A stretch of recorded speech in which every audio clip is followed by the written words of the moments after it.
It's, it has all the functions of the top, but it is not the top. Well, I didn't really, It has, the functionality, you know, it's the same within reason. yeah, you're not buying a consumer good, because essentially. Right. Okay, those were the, and those were the questions. Mr. Clark, the money's there? Yes, I don't have an exact figure with me, but I did a adding machine tape when Mr. Maloney brought this over a week or so ago, and it came to a little under $2,000 under the, what I told it all, under $280,000, give or take a couple dollars. You know what I'm saying? 278 or 270. The figures here. 276, okay. Yeah, 276, 524.24, and the remaining balance is $3,475.76. I think that's it for me, Mr. Chair. It's very well put together, and I appreciate you coming in under the 280. Yeah. That's nice. One question on the, I know this was posted on the mitten system. Do you know how many people pulled it, backed it off? Yeah, pulled it. I know that only 2 responded, but I was just curious of how many actually. I'll have to ask Rick, I don't know that, but we do, 4 or 5, normal. Yeah. That we hear from. For some of the simpler items that came across, we had unusual, that's your surprise. And some of them probably have more than it is now. But one of the reasons, because we pursued one vendor, we were sure we were going to come in with such a, we knew their reputation for sure. They had too much business. Wow. In today's market, I just thought that was interesting. Yeah. Okay. That's very good, but I appreciate you staying in a little bit. So thank you. And just one item about the auditorium, it's 98%, it's 98% because the original large speakers that were in the auditorium that was both facing out, they found that the way they've been sitting all this time are not allowing those, the bass and the treble clef to be amplified. And because one of the, I think it's the treble, is facing down on the ground, so we're going to have them face them out correctly, like the new ones are correctly, so your amplification is it's just wonderful. Seeing play, there's amplification on the stage, so any of the committees, commissions, councils will hear one another, hear the people at the podium, usually the people at the podium will have no question, and people in the audience, it's a virtual, wonderful sound. You're just going to be, I'm delighted. I wish we would have taken all this time, but I'm sure glad we got it together. Good. So that's true. Yes. Yes, sir. One more question. Since you brought up the auditorium, do you have any spare mics? Are there spare mics purchased? We are always building mics, right? We're buying mics. Yes. You know, because I know for quite a while there's, I don't know what you call it, a problem with the mic at the podium, but it's a directional mic. People get right on top of it, they shouldn't, but I think correctly, so That is corrected with the signal, with this new. because they don't have that sense. It's the amplification that's there, at least what we found in our experimentation. You know, most people, when they approach the mic, speak at the Yes, I podium, agree. they can't hear Yeah. themselves, and they think that nobody else can. And now, That should be. When they got too close, it was. Yeah, it was cut Yeah. off. Yeah, you almost needed to have a book up there to tell them how to use it. Okay, great. we experimented with it, with several of us with different intonation of voice. We didn't have any of that sense, or, so we'll watch it real closely. Yeah, and the one thing, just the suggestion was just maybe, that maybe you need some kind of quickie directions, not something you have to read, it's just. We were talking about a couple of other different kinds of mics that we have that we can make available. We were talking about a hand, we have a hand mic, and they can just pick up, of course, mic, you know. Walk around. Well, the thing is that with that one thing right there, they're over here and they can't talk over there. So a hand might Do the trick. do the trick. But anyway, our staff is alert to that, and the options, and we've asked them to accommodate. Okay. And don't hesitate We're all thinking together, that's the point, is make it work for all of us. So, do I hear a motion for the $88,778.72? Was that what you need? Yes. Yes. Okay. Motion to approve item 6, request from communications for the remainder, well, the 88,000. So, 88,778.72. okay, any other questions? Hearing none. Mr. Corey? Yes to approve. Mr. Wire? Yes to approve. Mr. Becker votes yes to approve the lowest bid from Duncan Video for $88,778.72 for the switcher. Now, don't run away because you got the other one. It's on the agenda. Later. Oh, we're just signing that one? That one's already been signed. Okay, let's put it on there. Oh, okay, then we're good. Thank you all. Okay, have a good day. When did the new switcher show up? We'll do something out now. We gotta sign the purchase order. Conversation, okay? It should be soon. Okay. Okay. All right. Yes. Okay, the next thing is discussion regarding senior housing. This is recheck Dan thing. Good afternoon. Your turn. You guys come down to it. Well, it's okay. Anything you want to do, anywhere you want to be, stand, sit, doesn't matter. They're afraid of it. That's true. Okay. I'm going to tell us how it works. Okay. Basically, as you're aware, Joseph Coach was built in 1991. Originally, when it was built, it was managed by a company called Milam Brody until 1994. The administration at that time requested and asked the Housing Commission to take over operations as far as day-to-day management of that facility. Due to the fact they had a large amount of complaints and the residents at that time were not happy with the management company. So we took over the day-to-day operations. There were some concerns at that time due to the fact that Stillwell Manor was built free and clear, and Joseph Coach had a bond debt to it. So the administration, Controller's Office, and Housing Commission worked it out, the details, and they came up with that time a 60-40 split where Stillwell Manor was picking up 60% of the cost, Joseph Coach was picking up 40%. As time went on, we presented to the administrations that due to Joseph Coach having a lot more maintenance issues, eventually that has turned where Joseph Coach is picking up 75% of some of the overhead costs, and Stillwell Manor is 25%. Joseph Coach is a lot more maintenance involved. We have 244, what I say is 244 500 square foot homes over there, because Joseph Coach has washers and dryers, microwaves, dishwashers, refrigerators. They each have their own individual hot water heater and their own individual central air and furnace unit. So it takes a lot more maintenance on a day-to-day basis to operate Joseph Coach. Over the years, our goal has always been to keep the facility 100% occupied.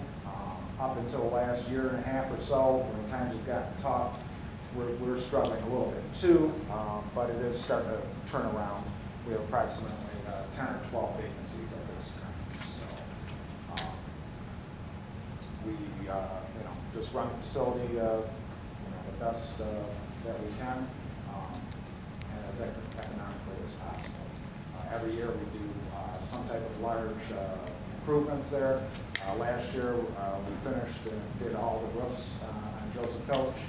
We did all 3 buildings. We put 30-year shingles on those buildings, and we did it with a real good cost. It was approximately $140,000 to do 2 of them. The previous year we did the smaller building, Building A, at a cost of, I believe, around $75,000. This year in our budget, which we did include in your budget packet for your, so you could look at it yourselves, under our building maintenance account, one thing we'd like to start doing, is we plan on, get to that line item.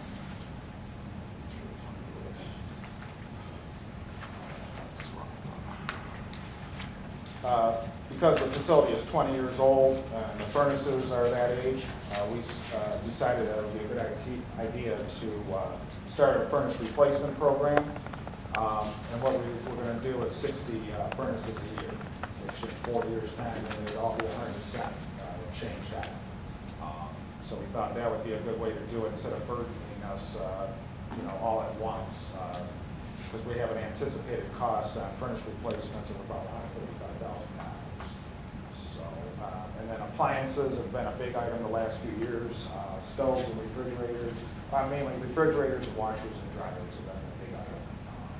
And we've been doing approximately 20 to 25 units a year. So, as far as washers and dryers go. Basically, that's it. I know there was a question as far as policy goes, as far as carpet replacement and painting. The Housing Commission approved a carpet and painting replacement quite a few years back program where every year we budget for approximately, every 7 years the residents can, anybody who's been there for 7 years, they get a new carpet, and 5 years on paint. Basically, we work with the Housing Commission and keeping the facility clean, safe, and occupied. If there's any questions, we'd be more than happy to answer them for you. Mr. Chair. Yes, sir. Mr. Fagan, you mentioned the line item for furnace replacement. Right. Where is it?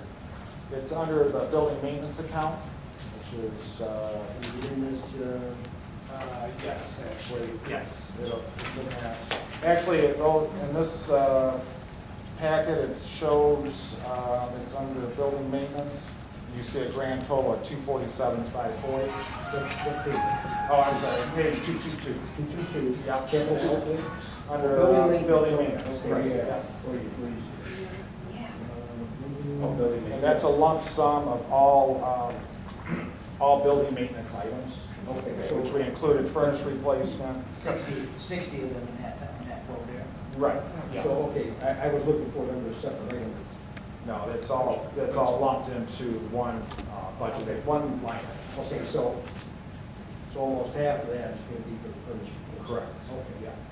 And then we have a separate line item, as you can see, for appliances. Right. Okay, that's $36,545 Okay. for appliances. So, let's see, Well, appliances are down in the capital outlay. yeah. Yeah. Appliances, washers and dryers, 25 of them, refrigerators, 25. We budgeted for 6 stoves, 10 dishwashers, and 15 microwaves for this fiscal year. How long do those typically last? I mean, As far as which item, the washers and dryers, they're at their life expectancy. which is 10 years? 15, 20. Oh, yeah, you're getting that much out? Yeah. Must be maintained. When they were Whirlpool, they're gonna be Sears Chemical. I was surprised they did that much. Yeah. He maintains. Yeah. He works on it to keep it. Yeah, we have been working on them, but now the cost to do that is just getting too expensive, it's just not worth it. So we're starting to replace it. So you've got a schedule Yes. for every appliance that you provide, Yes. and you've got their shelf life or their life expectancy. Right. So now we're budgeting every year for X amount of washers, X amount of dryer, or X amount of hot water tanks, so on and so forth. We did 100% hot water tank replacement about 7 years ago. We went through and replaced every single one. So Is it a lot better to do a lot at we did once? that in-house. Is it a lot better to do it all, do a lot In at that once? situation it was, because what was happening is they were leaking, and what would happen is when they leaked on one floor, especially the third floor unit, boom, and then what we did is we put pans underneath them now, so at least if there is a leak, it contains it to a certain extent. So, but we did that about 7, 8 years ago. Life expectancy on a hot water tank's about 10 years. So we're starting to get to that point again where it's going to be coming due. So we have hot water heaters. But they're full-size, 40-gallon natural gas hot water heater. So, Can you get a better, I Are they more efficient? I would expect them to be more efficient now than they were 10 years ago. The furnaces, not much now. The furnaces, the only thing that would be more efficient on the furnaces are gonna be the air conditioning side of it. The heating side of it, because we're kind of locked into what unit we can use, it's basically an Armstrong unit, and there's really not a whole lot you can do to change that out. They would gain a little bit of efficiency on the air conditioning side, but not so much on the heating side. They're about an 80% efficient furnace right now. And they just don't make it, or? Yeah, because they're self-contained into a room, so we're limited. It's not like you could just, change out the whole makeup of that room. It's a very small separate room in each apartment that's out on the balcony. So you're pretty limited to what you can change it out with. Basically, it's the Armstrong unit that you can slide in and slide out the whole unit. So they're specifically made for apartments, are very common in this area especially. You see them in all the apartments. Are they efficient? About 80% on the furnace. We'll gain a little bit of efficiency on the newer air conditioners, on the air conditioning side. Because it's a packaged unit. Since each one's individual, we aren't going to have the problem of having over our level today. What problem is that? Their air conditioning isn't working. Oh, is that a high rise? Yes. Oh, okay. Probably not. I'm sure that's a cooling tower there, if it's a high rise building. Yeah. So, We won't have that problem. no, because they're individual. Individual. So if the person has a problem, or we can't repair it ourselves in-house, we'll either call in a technician or we're gonna change it out. Do you keep one in stock, or? I will be, yes. I have some that, One or they two. have to go out for bid, yes. We'll have them in stock. And you're going to do it over so many years? Yes, we're gonna do 60 a year. Because I'm looking here, and you had spent, in 2011, you had spent $59,000, and you estimate to spend $107 this year, and then you're going to go to $247. 2011. On building maintenance, Building maintenance. we spent $107,000. Estimated June 30th was $107,465. That was during, I believe that was the roof replacement. No, that wasn't. I'm just looking at about a $200,000 or $140,000 increase. Right. And a Wow, lot of more that- than 50% increase. Yeah, and that is due to the furnaces, a large part. The other big item too we're doing this year is the hallway carpet replacement. So that was last done in 2000 or 2002. So we did put in for carpet replacement of the hallways at Joseph College. Now, explain to me, if you have somebody who moves in, and they have carpeting, do we replace the carpet when they move in? Yes. For the most part, we've been doing a lot of carpet replacements. We did a big carpet replacement back in 2000. We had a problem with some ice damming over in that facility back in 2000, and the insurance company actually covered about 100 units. So most of that now has come, it's been 10 years, so we've been replacing a lot of carpet.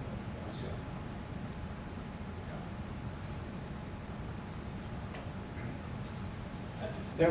There's been a couple things, because I'm looking at the things that we get, the checklist and that, and you charge them $160 for cleaning the place, but you're replacing the carpet, so are we using that $160 to pay for their replacement of the carpet, or are they, we're charging them $160 for cleaning fee, Right. which a lot of places aren't charging the cleaning fee unless they need it. And I'm just trying to understand why we're doing it. Well, it's just something that was implemented quite a few years ago, and yeah, we use it to just clean the apartments up and towards painting and that type of thing. So, it's just something that How long do people stay in apartments? on Yeah, average, yeah. you don't have an average, but I would say 10 years would probably be the average. So they're staying through one carpet replacement I would say on average. and an appliance replacement too. Now, we don't care when they moved in, it's the appliance we keep, we say, this one's due to be replaced in 2012, that apartment's 2013, so for certain, depending on washer and dryer, let's say. Right, it depends on the person who moved out too, what kind of condition they have in the apartment. You know, there's a wide range there.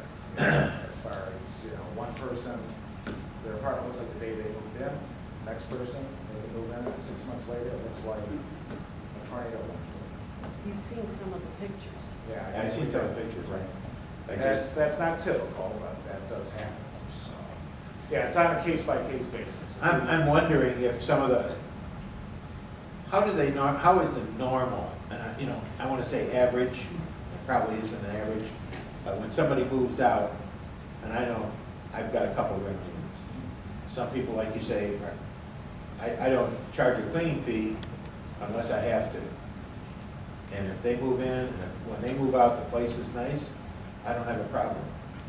It's when the place is a disaster, then I charge them. That's when we use the security deposit. Yeah. But you're charging them $160 extra even if the place is clean when they move out. You know, We haven't had any complaints about it. well, you got 13 units empty, or somewhere in there right now. Yeah, Would that 12, be, 10, 12. Actually, Stillwell is filled. Yeah, still was. Stillwell's filled. Pretty much 100%, yeah, we got one or two. why is the difference? Well, for one, you have 244 to 120. The rental structure is totally different. People coming into Stillwell, no utility, all the utilities are included. $375 a month for a one-bedroom unit. All your utilities are fine. As long as they're a Warren resident for 2 years, you know, a lot of people would prefer, you know, taking Stillwell because of the cost. That's one thing. We don't have any competition really with Stillwell other than subsidized housing. A lot of people don't like subsidized housing.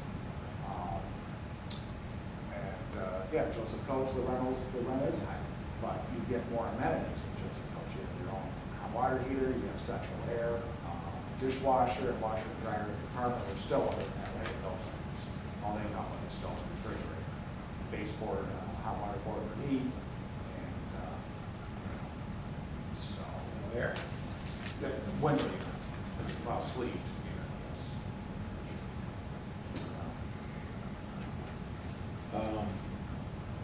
But as far as, I mean, if you check the other facilities that are similar to Joseph Coach, you'll find that they're struggling too. Shelby, That's what I wanted. Shelby, Fraser, Clinton Township, and Utica all have the exact same facilities as Joseph Coach. And they're all, you know, feeling it, you know, for these last about 2 years. You know, with the contract. I think we're starting to see a pick up as far as the applications going out and so on and so forth. So it was definitely, you know, we're seeing some improvements. Are we planning on any type of increase in rent in the near future?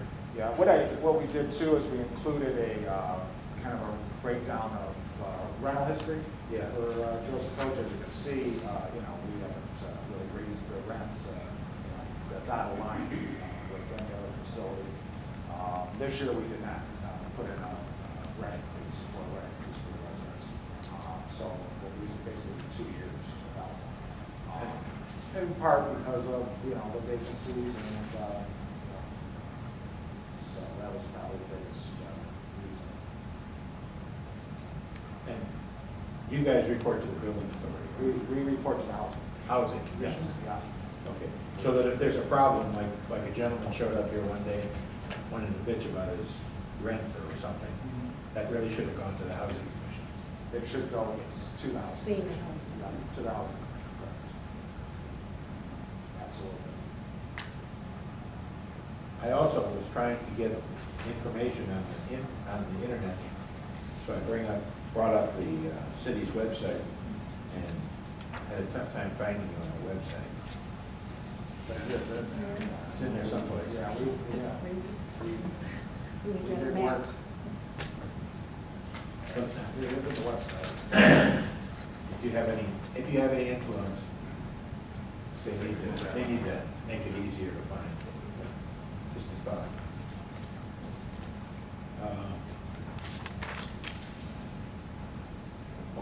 The thing, the questionnaire that you send out, that's not the rental agreement, is it?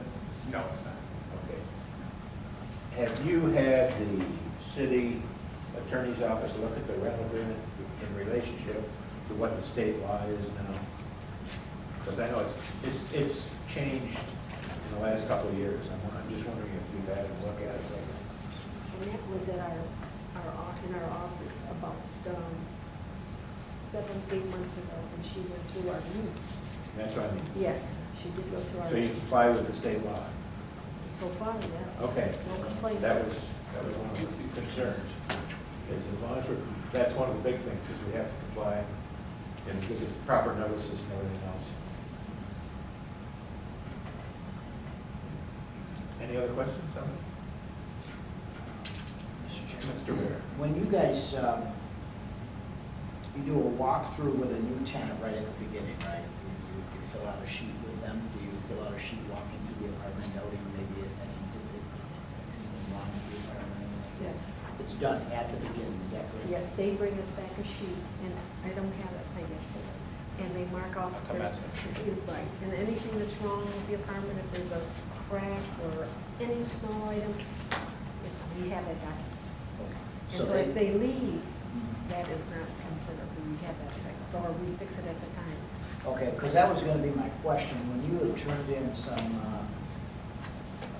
when apartments became vacant, you would turn in the exit sheet that you guys filled out saying, paint, had to redo this, redo that, or, maybe no common things. But attached to that wasn't the walkthrough one from the beginning. I would like Would you to, like that? I'd like to be able to see what it was 5 years ago when they walked in to now, even if you guys have to go through the system and make that one sheet, so that you fill it out when they walk in, and then when they're leaving, there's another column that you just go down on that. That way, we can see as building authority what was wrong with it when they moved in, and the same things were wrong. Or what was wrong, you fixed it, now it's wrong again, and that's why you're charging them. Something to compare, and they have proof that this was there when they walked in and walked out. We do check it off, though. We do, when Dan goes through it or I go through it, then we get the original sheet and we do compare them. But they want. But, Yeah, just- so I will send it, I will For, send both for you. I don't, really only want them for those that you're charging for. Okay. If their deposit's being returned and everything's good, I'm not concerned with it. I'm more concerned with somebody coming back to this authority and saying, that was a problem when we moved in, and now they're charging for it when we moved out. And if we had the paperwork to say, no, that was a problem when you moved in, it's the same thing, then we've got something there. Sure. I think history shows that, we're very, lenient. In the time that I've been here, I've seen that, yeah, and the ones that have given you a problem, you've had pictures and proof, so I'm not too concerned For the about amount it, of but vacancies we yeah. have, right. We average about 50 vacancies a year, so. how do you set yourself aside, I don't want to say with the competition, but with the Uticas, the Frasers, is there something unique about us that, Good maintenance. okay? Yeah. Good services, close to Hoover and Lemon Shopping Center. You almost can move in there and don't need a car. It's up there. Parks and Recreation has a facility that operates out of there. These, residents need trips, there's, you can buy trips right there at the facility. It's almost one-stop shopping, really. Okay. Hoover 11, as close as it is, yeah, very convenient. They could almost move in and not have a car if they really didn't want to. That's, I think, a good thing. Very good piece right here. I did not do that. And I have more, I have different ones where we can pull tags to the telephone number. And that has helped us considerably. What about, you just explained your differences with the other locations, where are you competitively to the rent? Below. You're below? Below the other facility. Okay, all right, so I don't know everything's if you're on right. track for that. Clinton Township is doing they got some major problems over there. I think they've raised their rent substantially the last couple of years, big increases, like $25 to $50 a month. And that's what we try to do. We try to stay ahead of that curve by staying on top of the maintenance, keeping this carpet replaced, keeping the furnishings replaced so we don't get hit in 5 years down the road was some huge, undertaking. The one big thing we did do back in, right around 95 is we sided that complex. It was stuck up staccato board and wood. The administration at that time, we put it out for bid for painting. It was $100,000 plus to paint that complex, the exterior. And the administration at that time asked the commission to look at siding that facility, and we did it back in around 95, 96, somewhere in that. It cost us a lot of money, but I think in the long run it's painful. So if we would have to paint that facility, it'd be every 5 years minimum. And Clinton Township's, I think, seeing that right now, because I bet by that facility it's falling. Same builder? Yes.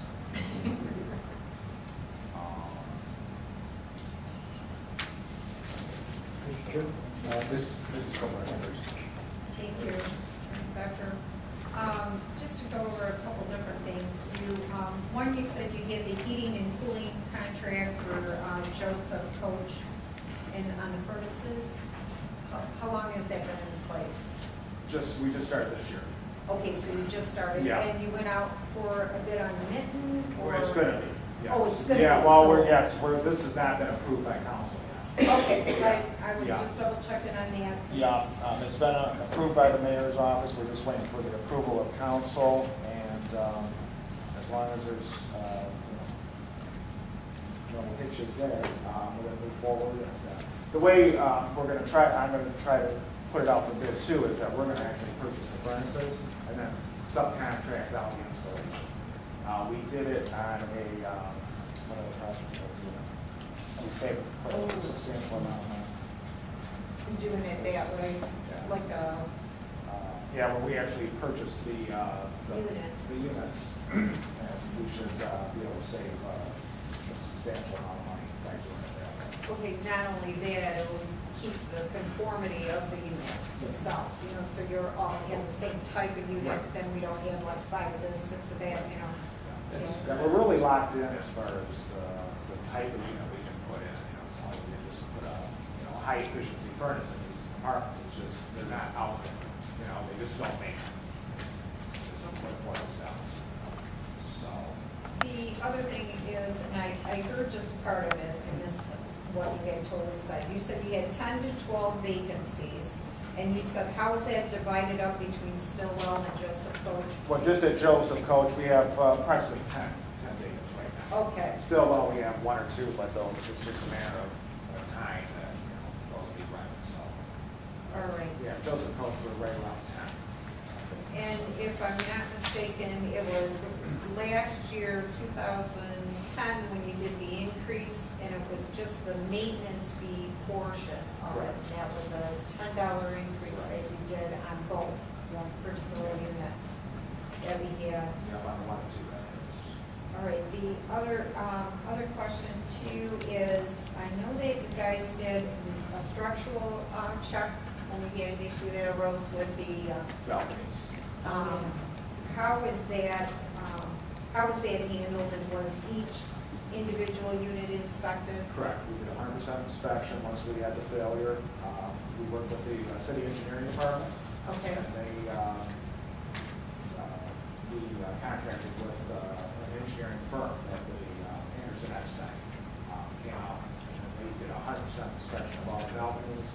The only other problem was the unit directly below. So we did rebuild that balcony. okay, so you had one that needed to be redone. On top of the one that failed, correct. Okay, one more. Yeah, so we did 2 total, Two and total. then they had concerns on, I think it was 4 more total, so we had the contractor at that time remove the siding, did a visual check and inspection on it, and checked out okay, and didn't see any problem. Okay, so this didn't go on the mitten system for the bid, it went with the existing contract that we had with Anderson City Hall. Einstein, right, through the city, Okay. correct, through engineering. All right, and Just then, thought it was an emergency situation. all right, on your application, I know that I had seen some other applications that are out, and they're usually, like, more detailed, and they were like 11 pages, like center lines. Is there any, do we have this checked over, the actual physical application? I have not had the updated, or this is what we've been dealing. Okay. We did include the social security number, so that we can track and we can recoup some of the money. Yes, And that because would I want know that. you had, like the last person, they had just took off left, no address, nothing. And I think with a little more detailed application, you'll have better history on the person. That's what we're hoping for. Yeah. Now, the other thing, and I don't know, and maybe the city attorney can add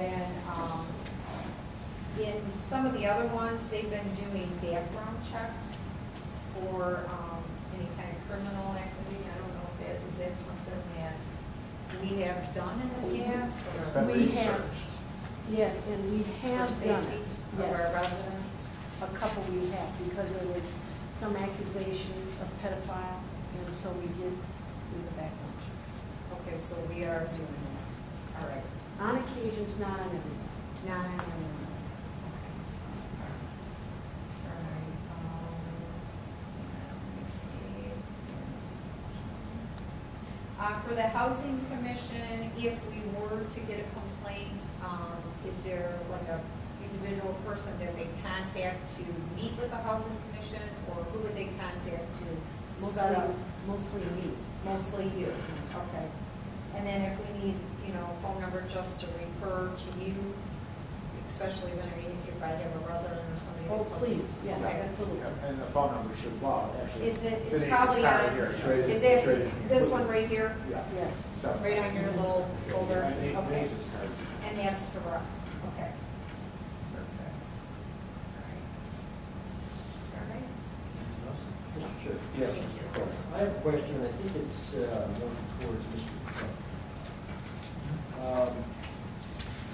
I've heard in the past that there's a so-called administrative fee that's assessed to the coach. And I've heard the number at around $325,000 plus. Is that this, there's a line item that says appropriation of retained earnings, roughly $214,000. Is that the so-called administrative fee? No, sir, that's the shortfall, and the budget is coming in from revenues as compared to expenditures. There is an administrative fee in there, I haven't referenced. It is, $288,000 this year. Administrative 288. expense, Yes. 288,900. Correct. What's that for? Well, that's for doing the accounting and a lot of the other stuff that's done by the city, by the general fund, on behalf of, for the department, or city company. Now, there has been a study done, and it's in a draft form right now, how we're going to possibly reallocate the administrative fees to each outside department that the general fund handles. And it's in the, like I said, it's in the draft stage right now. Maximus has been in the study in April. Maximus? It's Maximus on Lansing, there's a lot of studies for a lot of different cities. Okay, so in a nutshell, the administrative expense is what your department, your department, controller's office. Well, Thank you. it's all the departments. Legal does work for them, police does work for them, fire does work for them. It's all the funds, all the departments in the general What's, fund. what is police and fire department? Oh, There's more no time. time. Fire department's. Okay, so the fire department is charging, or the police and fire are charging a separate fee for a run? No, it's just an overall general fee that is calculated by this Maximus department. If you've seen the Maximus study, it goes through and lists all the departments that performs services for other, like the water department, the wastewater, DDA, not Brownfield, but TIFA, all the other departments that the general fund has performed services, like they do the payroll for the apartment complex. We do the payroll for the water department. And those are all costs that are associated with doing business for posted by the city. Did you give us that report from senior housing? Yeah, it's a draft form right now, so I can't That's fine. give you that one.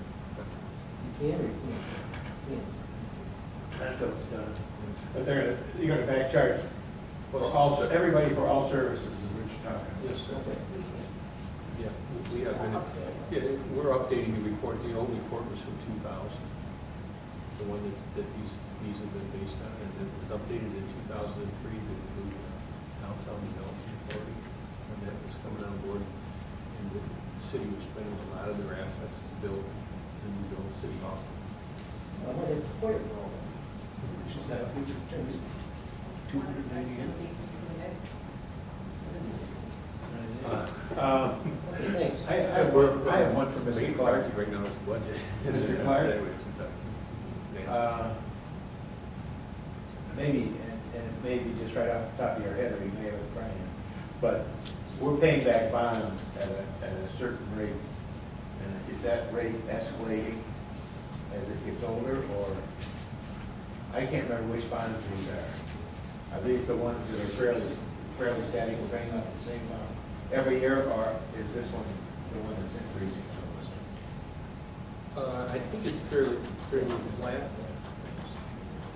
I don't know if I have that information. Because they're increasing their maintenance fees, their maintenance costs quite a bit.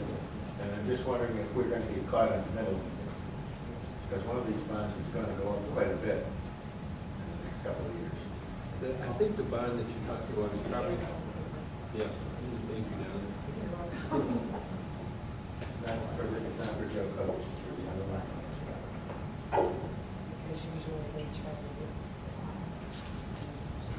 I'm just concerned that you're increasing your cost, and I just want to make sure that that's also, the bond payment's not also going up, because we have to be prepared for that. And I mean, I know there's a figure of over $3.5 million in retained earnings too. For what it's worth. yeah, well, I think we spent some of it. Hopefully not all of it. No, well, we spent a lot of it Yeah. recently because they were back charging, it was kind of balancing everything off. Because it had come out of Joe Coach to go into Stillwell, because Stillwell had been paying a lot of the bills. And so we owed Stillwell a lot of money, we paid Right. Okay. That's how that. quite a bit of money at the a couple of months ago. I'm trying to bring it up to, in fact, we paid on one of them up through June, if I remember correctly. So, and that was the balance of it. While we wait for Mr. Clark, looking for that, I don't have the other bond issue with me unless you have it. I have a couple, but I don't know which one it is. I believe it's the one that runs through 2017. I know. He I'm carries surprised I don't- everything around. I do carry, I carry everything, I don't always know what it means, but I carry it. It's just like, Donna's organized. I know. It's still, he thinks it's 2017 one. I know. That is, that's good. I'm glad somebody. Well, Short period of yeah, time. it's paid off in 2017, and yes, the interest rate is going up. It's 3.5% this year, and in 2017, it's 5.2. Okay, what is their payment gonna be? That's, The interest in 2017 is due is $28,000. The interest due in 2011 is $246,000. So the interest is being reduced by the principal going down. yeah, but is the principal, is the payment's gonna stay fairly steady? Does it look fairly steady, or? It looks like it was 900,000 last year, it's starting to come down to 866, 833, then 903, and then 1,062, 1,080, 1,158, and 1,011, excuse me, those are all millions, not Yeah. thousands. So it does a little bit of Yeah, this. a little bit of this. And we do have, if you look at the cash account, we do have some money that's invested in a CD for these rainy day. Yeah, that's, because he's got 10 or 12 open, so. Okay, so we're not gonna run into a problem. I don't foresee one, let's put it that way. Just, because you're increasing your maintenance quite a bit over the next couple of years, and I just was concerned about, the next 5 years. And we got about 6 years to pay this off, so everything's gonna hit. Everything's gonna collide. Some things you may wanna think about, seeing how far we can stretch it. We've been doing that for the last Yeah. 5 years. Yeah, Mr. Weir. This question is through the chair, Mr. Clark. Mr. Clark, looking at that bond debt service schedule dated 6/30/2012, is the principal 610,000, and that's what shows in this budget that they have here. Yes, sir. The interest is $223,931, and they have budgeted $258,780. The difference of almost 30 grand or so. I would have to check with Mr. Simone. Because they have the interest here on the departmental request for 2012 is $258,780, and our interest showing on this schedule here is only $223,931. Right, I see that. So if we could just find out what the difference is or why that's up there like that? Okay.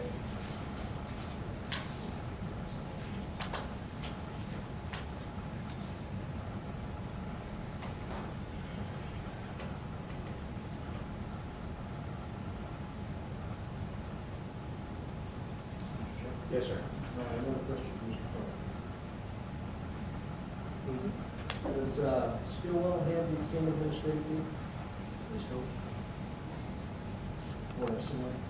I think without looking at the Maximus draft, because I don't deal with the Maximus allocation on the draft that much, was handled by Mr. Simone when he sets up his budgets and stuff like that. I can't answer that. What I think is that, I think there's one administrative fee, and step with Mr. Fagan if you know. Yeah, And I think actually, it's split yeah, 75, 25 or something like that. well, the way it worked was, Stillwell does pay an administrator for the city. I don't have the budget in front of me, but I believe it's in the range of $110,000. If you look through the budget, there's no full-time cost in the Joseph Coach budget. And that's where the administrative fee for Joseph Coach comes in. Joseph Coach reimburses Stillwell Manor for the overtime, or for the full-time employee expenses. And that's broken down again, that's 75-25 split, where Joseph Coach is covered approximately 75% of the full-time personnel expenses. And that's how it was worked out back in 1994, the administration at that time. They just felt it would be a simpler method, I guess, to do it that way. Maybe 40? Yes, that's when we took over management. That's when the Housing Commission took over the management of the facility. The first 3 years it was done privately.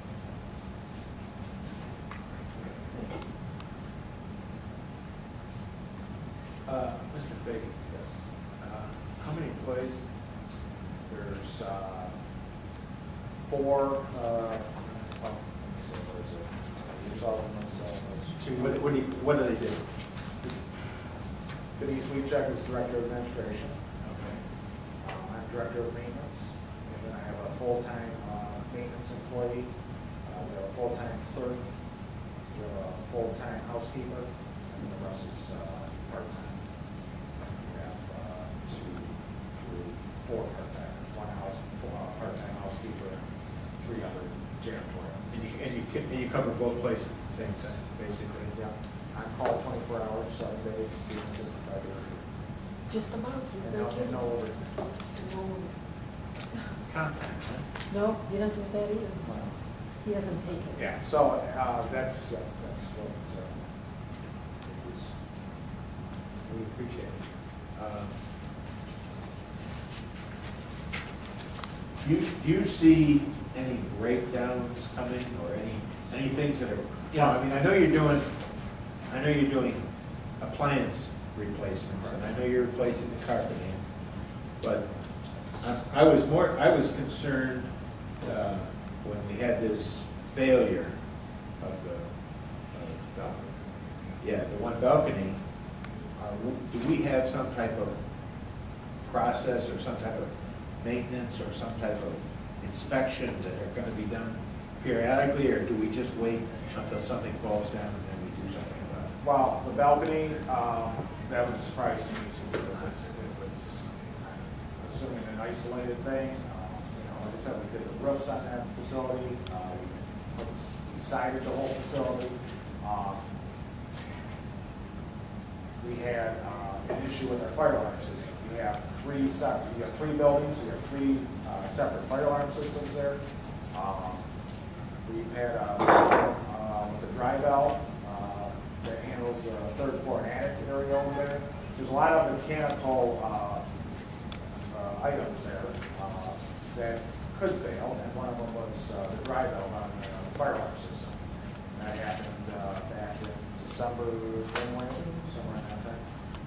And, again, it was something that wasn't inspected, so we've already done two of them. So the housing commission, with my recommendation, we ended up doing the third one to prevent it from happening under an emergency situation. So we just did that. That was about $5,000. So the housing commission takes that on and makes those decisions. Correct. Because we handle the day-to-day operations and management. And they all got a copy of that, of this report from the testing engineers. Yes. That's on file. Because they're seeing, You just have, there's a lot of mechanical devices, like that facility. We do have inspected fire alarms and such are inspected annually. So, but some things you just don't know at any given time. because I'm looking at things like occasionally isolated, softened, decayed deck, boards, stuff like that. They talk about that some of this stuff is starting to decay over a period of time, and it's more than just 4 decks. The one thing is, yeah, and I did want to budget for some deck replacements. The ones that are, because there are overhangs on some of the balcony areas, and those don't get the weather like some of the open balconies do. I did want to put in for some deck replacement, but with the budget the way it was in the furnace replacement, I just felt that was a necessity. So we did scale back, and then next year we're hoping to start doing some of the deck board replacement. If I can work it in, maybe we can do something this year in-house, possibly. But, Look at those that where they noted them, because there was a lot of them where they noted, some softening and some decay. Okay. I'll definitely go through that. There's a whole bunch of them. Security is a major concern with the senior housing. And you're saying that you've updated the fire alarm. Do they have alarms in their apartments also? Or anything like that? Sprinkled, they're 100% sprinkled at Joseph College. So, but as far as alarm type, If something happens to somebody, is there any type of alarm that they could? the whole building is alarmed. But in the individual, there's alarms in the handicap unit. Otherwise, the smoke detectors are just hardwired in. They do not report to the fire alarm panel. So, but there's fire alarms throughout the hallways of the complex itself. But individual like pole stations, that type of thing, no, there's not. It's not set up that way. Would you have set it up differently had you? Stillwell has medical in the bathrooms. They have a pole station, but the accident or whatever has to happen in the bathroom. Most of the time, 911 calls is from a telephone. I would say more so than a medical. The facility just wasn't set up that way. So it's just not. I don't know, I'm glad we finally understand who's on first around here, because we've been getting this stuff and not really with a good explanation or a good understanding of what's really happening. And I appreciate you, both of you coming today to answer our questions. I don't know if anybody else has any other questions? Come over anytime, too. Right. We'd love to show you. Yeah, I've seen it, yeah. We may be able to schedule that. We'd You love should it. come at least once a month, visit.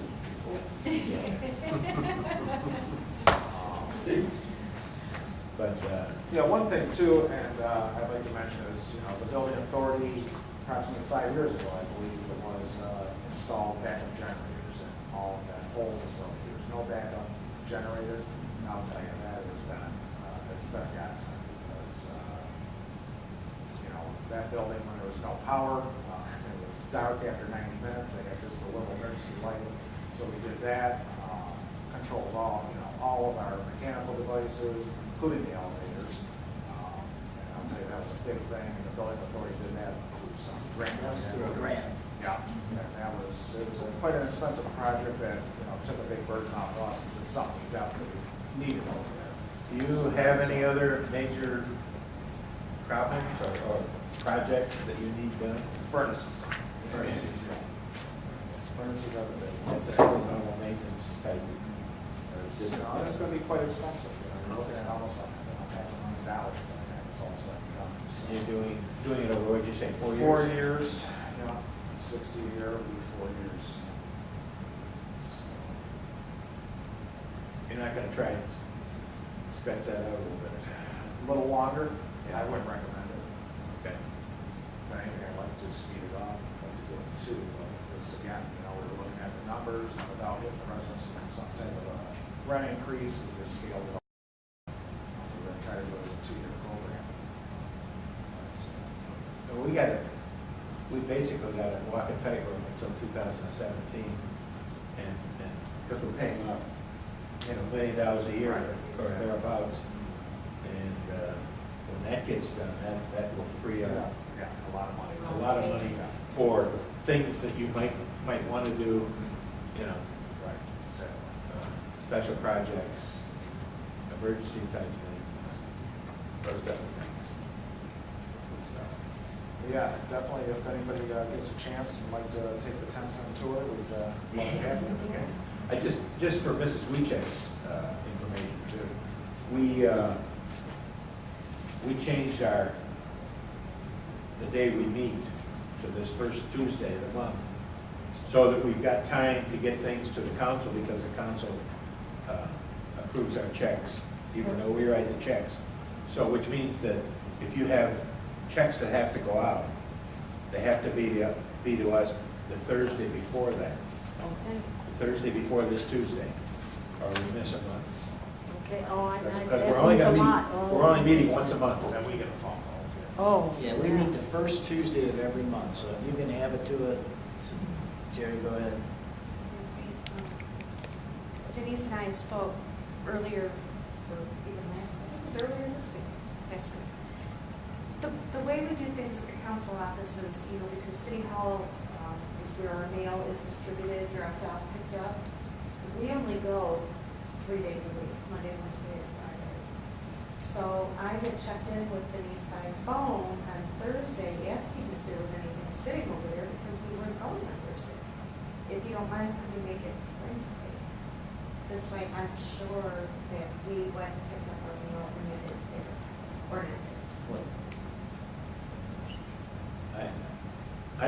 I don't know if we need to, I mean, we did say Thursday. I don't know if we need to vote to make it Wednesday, as long as Mrs. Weechek knows that it has to be there by Wednesday. Wednesday to you.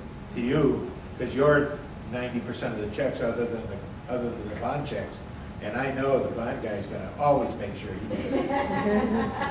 That's never a question. It was pretty tough last month. Yeah. Yeah. No, I will definitely work on that, absolutely, you and I can. Yeah. So I just want you to be aware of that we're kind of constrained, because we need to make sure that certain things get done by a certain time. Right. And it has to go to council, be approved by council, and council held one in November, and we were late on a bond payment, and I don't ever want to see that again. So that's why we moved up the dates of the meeting, Yeah, it's early in the month, Sounds good to me. It's fine. it's just you need to be aware of that. Right. And our residents are monthly, so they're required to give us 30 days notice. Right. So they can. So you'll know. Yeah. So it's really, it's pretty tight I time frame understand. for us too. So. I understand that. I want you to know what the problem is. So, I don't know, nobody else has any other questions? Thank you. Okay. Thank you. Thanks for the Thank you very much. And you're welcome at any time. Okay. If you have a question, have a problem, need us for anything, Okay, we appreciate that. Well, thank you. stop in. It's nice to.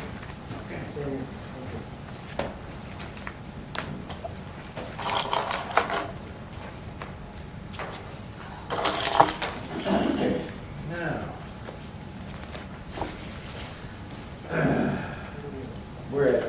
that was number 7, so we now work on number 8, which is discussion regarding city attorney's opinion.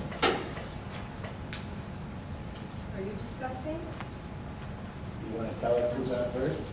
I don't know, I mean, you don't have to let me look at. Okay. You made a request? We had made a request, and Mr. Burnett had said that he would have it to us at this meeting regarding whether we should, whether the checks, we had made a motion, which I think, did I see your motion? Just to let you know what the motion was a resolution. If a check does not need to be sent to council for approval, any checks, his motion is to stop sending checks to council that do not need approval by council, per diem or not. So if Mr. Biernack was going to get us an opinion, because the council is playing a chupa on us, so I'm just wondering if you have an opinion on that. I don't have an opinion on it. Mr. Burnett has been working on the opinion, doing some research, but I don't believe it's completed, and I'm not, so I can't provide you my opinion, and the opinion of the city attorney, I believe is not complete or ready, but I'm sure there will be things. He was unavailable for today. Mr. Chairman, Yes, sir, Mr. Cody. did we actually ask for anything? I don't. Yeah. He said he was gonna provide one. Okay. That's what he said. Because I thought, what he said was, nobody here asking for one, but there's one pending for city council. Yeah, That's- and that was my- it was the same opinion. Yes. Yeah, he was gonna share that with us, Okay. because it covers them and us, basically. Okay. Well, yeah. Yeah. Okay. I didn't realize that we actually asked for it. I did. I don't know if it was for 90 minutes, I did ask for it. Okay, well, then it was afterwards, but I did ask for it. Oh, so it didn't come from the spot? I don't remember. It's okay. Well, if we did, on that resolution, I will say I was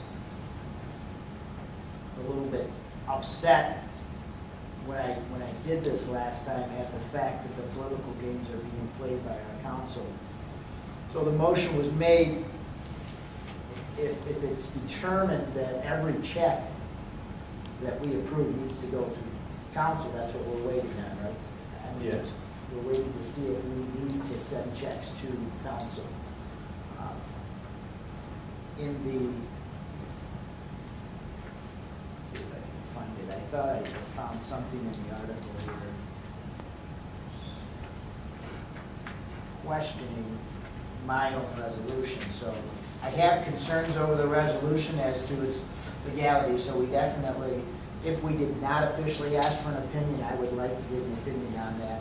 Because if we are supposed to send our checks to the council for approval, and it's stated that way, then I think we need to continue doing it. If we don't need to send them, then I'm concerned with the legalities of my motion. So, I did it out of,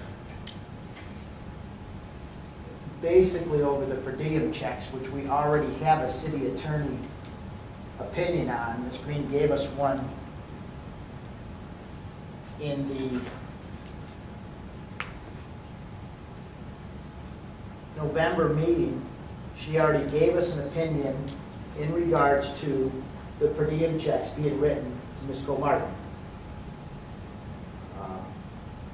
That was stated that it's legal and we're allowed to do it. That's why I approved it back in November, and I approved for her check to be okay. So that opinion is something that I believe council's waiting for from Mr. Beardat right now. But in our minutes from 11/10/2010, Ms. Green already gave us that opinion. So as far as, Can we write the checks? The answer is, as I understand what you're saying, the answer was yes.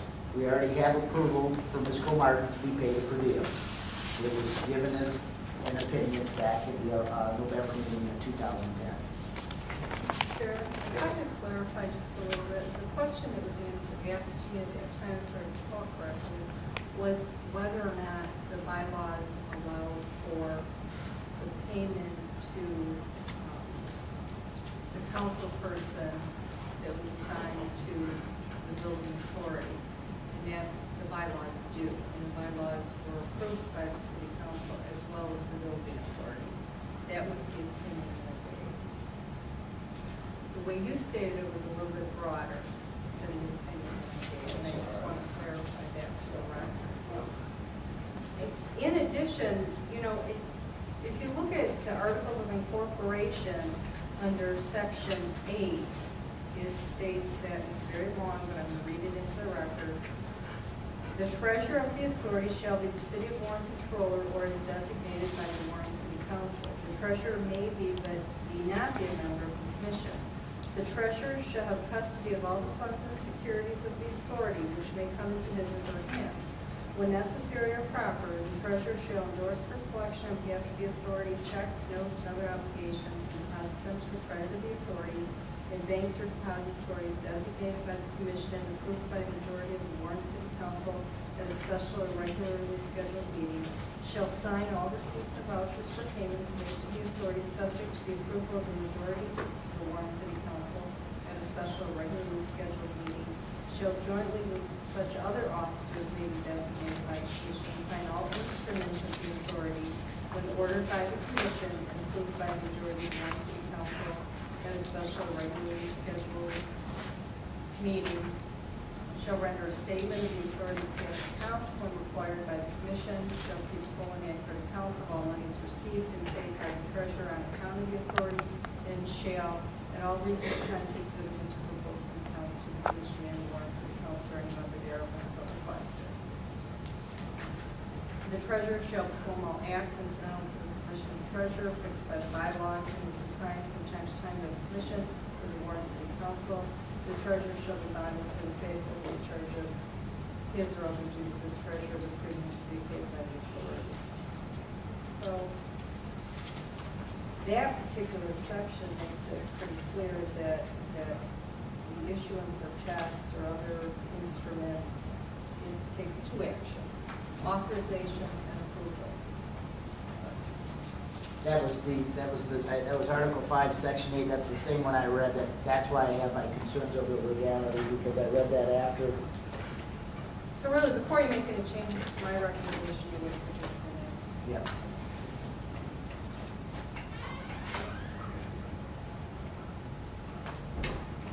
Sure. Yes, sir. We all just listened to attorney's explanation of her opinion. But, and I don't have that opinion. Why? But I'm not as well organized as. I have what was read. And, there was quite a lengthy discussion on that, and if I remember correctly, it was brought up a couple of times, and a couple of members